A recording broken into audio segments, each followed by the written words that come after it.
সাংবাদিক পরিচয় দেওয়ার পরও সাংবাদিক পিটানোর যে ঘটনা সেটা উদ্দেশ্য প্রণোদিত ছাড়া কিছু নয়।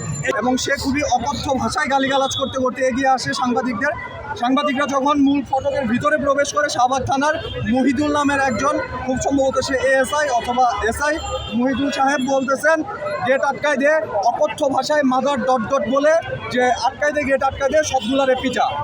তো এটা আসলে কোন ধরনের ব্যবহার? সে বলতেছিল আমরা পেছনেছি, ওনার পেছনেই আমরা, উনি আমাদেরকে খেয়াল করে নাই।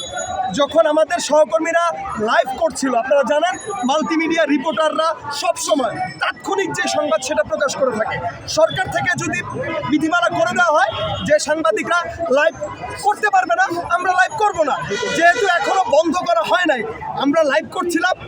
সাদা পোশাকে একজন আইন শৃঙ্খলা রক্ষাকারী বাহিনীর সদস্য, সে বলছে মানে গালি দিয়ে যে ওরা এখনো লাইভ করতেছে। গালিটা আমি বলতে পারছি না। এবং এই সেই লোক কতিপয় কয়েকজন কনস্টেবল যারা কিনা বর্তমান পুলিশকে দুর্নাম করতে চায়, সেই পুলিশ সদস্যরা আবার সাংবাদিকদের উপর চড়াও হয়।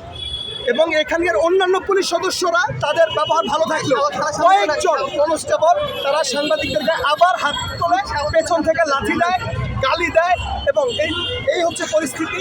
এবং এই মুহূর্তে সাংবাদিকরা আমরা আছি শাহবাগ থানার সামনে, আমরা এখানে অবস্থান করছি। আমরা কোনো উশৃঙ্খল দিকে এই হচ্ছে যে সরাসরি এই কনস্টেবল সরাসরি সাংবাদিকদেরকে অকথ্য ভাষায় গালাগাল করেছে।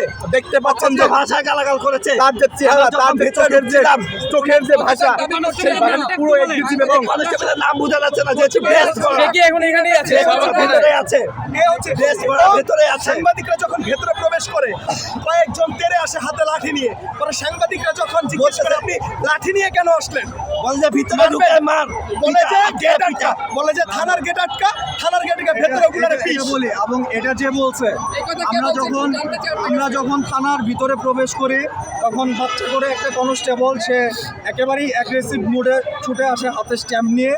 এবং আমরা ভিতরে পুলিশের হাতে স্ট্যাম্প, পুলিশের স্ট্যাম্প দিয়ে মারতে আসছে, বেশি দিন আগে নিয়োগ হয়নি।